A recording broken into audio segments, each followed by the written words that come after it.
As he passed by the Sea of Galilee, Jesus saw Simon and his brother Andrew casting their nets into the sea. He said to them, "Come after me, and I will make you fishers of men." Then they abandoned their nets and followed him. John the Baptist has been arrested. Jesus has preached the call to repent and believe in the gospel. And now for Peter, Andrew, and then James and John, things are about to get really personal. What desires had been building in their hearts to this point? What did they think when they heard this call from Jesus to leave everything behind and follow him? The first thing I notice in this passage is the directness with which Jesus called his disciples.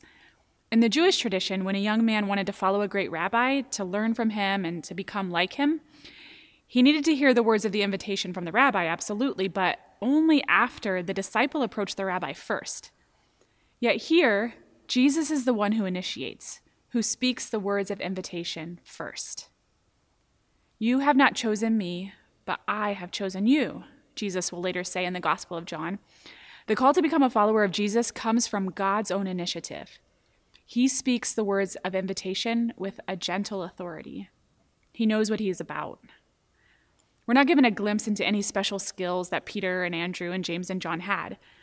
These first 4 disciples of Jesus, who would become those closest to him during his whole earthly life, are marked not by their tremendous gifts, but by the Lord's plan and his summons.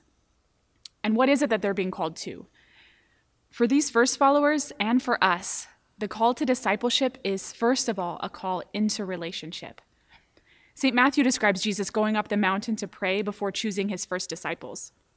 And in the Greek of the New Testament, it says that he called the disciples not to do this or to go there, but first of all, to be with him. It's an invitation to intimacy with Jesus, to be with him in everything. So even though no special aptitude is necessary, it is necessary that the response to Jesus' invitation be done with a whole and undivided heart. Mark says that Peter and Andrew immediately left their nets and followed Jesus. And James and John even left their own father to follow Christ. And later in this gospel, Mark won't hesitate to show the failures and insufficiencies of these 4 men. But the grace of this call was so sure and so clear that they were able to continue their walk of discipleship with utter abandon and even to martyrdom.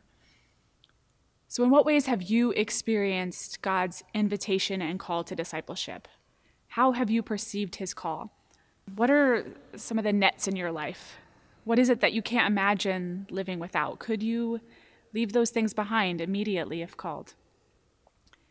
As we continue on this journey of Lent, perhaps we can ask the Lord to show us what we can do to make a more radical gift to him in response to his most radical gift to us. God bless.